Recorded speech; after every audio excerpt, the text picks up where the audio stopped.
Mesdames, messieurs, un gros bonsoir pour nous tous. Pas oublier ou sous page pour là qui c'est MVP Maxo Vidéo Production, Maxo Joseph. Nous là pour nous porter toute dernière information pour aujourd'hui. Pas oublier aujourd'hui, c'est 2 octobre 2024. Côté que ULCC t'a présenté rapport côté que t'es gagné un scandale entre trois conseillers présidentiels dans CPTA avec un président conseil BNC. Et bien, mesdames, messieurs, je dis rapport à sorti. Pas oublier 3 personnes qui étaient indexés dans ce scandale là, qui c'est Emmanuel Vertilaire, Smith Augustin, Louis Gérald Gilles.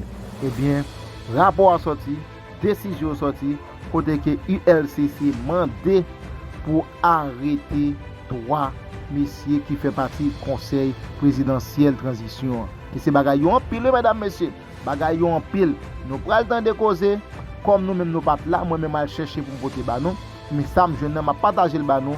Prêtez attention avec un allocution ça côté que tu as présenté rapport 3 messieurs face à BNC. Pas oublier c'est Emmanuel Vertilaire, Smith Augustin, Louis Gérald Gilles face à Raoul Pierre-Louis de la BNC. Bien mesdames messieurs, bonne audition. Pas oublier abonnez, partagez, like, page ça, c'est Maxo Joseph MVP Vidéo Production. La presse parlée, écrite, télévisée et en ligne. Ce mercredi 2 octobre 2024, l'unité de lutte contre la corruption continue d'assumer sa part de responsabilité dans ce combat combien courageux visant à imposer cette nouvelle forme de gouvernance basée sur la redevabilité, la transparence et l'honnêteté. Moins de mois de cela, l'ULCC a transmis à la justice 7 rapports d'enquête sur des faits avérés de corruption, mettant à nu un petit groupe qui développe un élan d'individualisme possessif au détriment de l'intérêt collectif. Ce matin, nous sommes en train d'assister à un événement sans précédent dans l'histoire politique et institutionnelle haïtienne où des hauts responsables de l'État qui assurent des attributions présidentielles sont impliqués dans un scandale de corruption. Les conclusions de l'enquête conduite par la commission mandatée à cette fin sont sans équivoque sur des atteintes à la probité de ces personnalités qui sont toutes également des agents publics avec la responsabilité de réduire les inégalités sociales, de permettre de vivre ensemble et de s'assurer du bon fonctionnement des institutions de l'État. L'ULCC, se conformant à sa mission légale, a mené une enquête impartiale, crédible et fiable sur cette affaire de corruption impliquant 3 membres du Conseil présidentiel de transition et l'ancien président du Conseil d'administration de la Banque nationale de crédit. Ce rapport d'enquête que nous publions ce matin, cet après-midi, concernant les allégations de sollicitation des 100 millions de gourdes par les membres du Conseil présidentiel de transition est issu de plusieurs mois d'investigation et de documentation de nos enquêteurs expérimentés.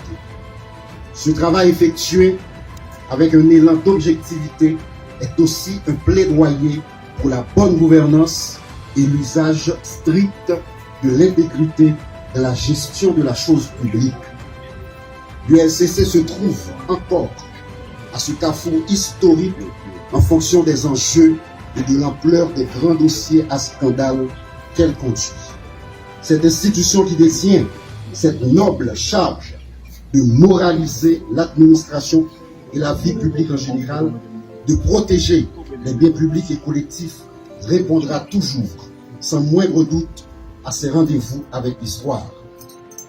Définitivement, toutes celles et tous ceux qui gèrent les fonds publics ou qui occupent une fonction à forte influence ont désormais des comptes à rendre à la nation. Ce changement de paradigme est en résonance avec les objectifs de cette période intérimaire insérée dans le décret du 10 avril 2024 qui insiste sur des réformes profondes et considérables en vue de proposer une nouvelle forme de gouvernance axée sur le sens profond du service public. Enfin, nous réitérons une fois de plus la demande de traitement judiciaire des rapports d'enquête, c'est-à-dire des verdicts des tribunaux et cours du pays. Je veux rappeler que les juges sont appelés à décider en toute indépendance, en priorisant l'intérêt général, en s'efforçant de résister aux forces occultes détentrices d'avoirs importants issus des actes de corruption qu'ils sont tenus de réprimer. L'USCC demeure une grande alliée de la justice et travaille pour la justice. Chaque journaliste ici présent sortira de ces lieux avec un résumé exécutif de ce rapport d'enquête, comme l'autorise l'article 9 du décret du 8 septembre 2004 créant l'USCC. Nous décidons d'impliquer chaque citoyen et chaque citoyenne dans cette quête de bonne gouvernance et de reddition de compétences. Ça qu'a passé aujourd'hui, c'est un événement historique. C'est un signal fort qui montrait que Haïti demeurait et était un état de droit. Qui donc, personne, quel que soit rang, quel que soit statut, pas plus haut, ni en les têtes la loi. L'USCC a continué sans répit, avec même énergie, traquer tout corrompu à tout corrompu. Du haut de nos 20 ans, les 20 ans de l'institution, l'USCC assume sa part. Ensemble, nous allons continuer. Merci beaucoup. Des recommandations sur le plan pénal. C'est d'abord la mise en mouvement de l'action publique contre les nommés Smith Augustin, Emmanuel Vertilière et Louis-Gérald Gilles pour abus de fonction, versement de pots de vin et corruption passive, ce conformément aux dispositions des articles 5.5 et 5.6 et 11 de la loi du 12 mars 2014 portant prévention et répression de la corruption. La mise en branle de l'action publique contre le nommé Raoul Pascal Pierre-Louis pour entrave au bon fonctionnement de la justice et abus de fonction, versement de pots de vin, corruption active, fait prévu et puni conformément aux dispositions des articles 5.5, 14, 21 de la loi du 12 mars 2014 portant prévention et répression de la corruption. La mise en mouvement de l'action publique contre le nommé Lonique Léandre pour instigateur de versement de pots de vin fait prévu et puni par les dispositions de l'alinéa 2 de l'article 5.6 de la loi du 12 mars 2014 portant prévention et répression de la corruption. La demande d'extradition du nommé Raoul Pascal Pierre-Louis par l'autorité judiciaire compétente pour répondre de ces faits. Ce, conformément aux dispositions des articles 14 de la Convention interaméricaine contre la corruption, 43 et 44 et suivants de la Convention des Nations Unies contre la corruption, du traité d'extradition entre Haïti et les États-Unis d'Amérique et l'article 1er de la loi du 14 décembre 1912 sur l'extradition des criminels fugitifs. À présent, le protocole va conduire le directeur général à son bureau pendant que chaque journaliste recevra un résumé exécutif de chaque rapport d'enquête. Merci. Mesdames et messieurs, c'est comme ça.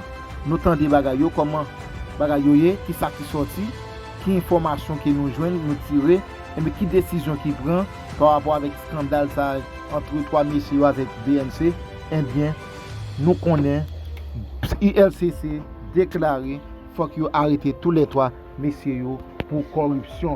Parce que ULCC, c'est unité lutte contre la corruption. Puisqu'il y a lutte contre la corruption, messieurs ça, c'est corruption que tu as fait, côté que tu as demandé l'argent dans BNC, eh bien, scandale la pété, abcé à prendre la rue, il bat en pile de l'eau, il bat en pile postime, mes amis, postime dans salle, il pas qu'à réparer, il n'y a pas de médicament pour guérir ça, eh bien, qu'on y a, il demandé arrestation, messieurs, pour suite légale. Mesdames et messieurs, c'est un plaisir pour nous dire avec vous, pas oublier sur page pour là, c'est Max Joseph, MBV Vidéo Production, toujours abonné avec channel ça, like, partager, pour capable toujours joindre toute dernière information.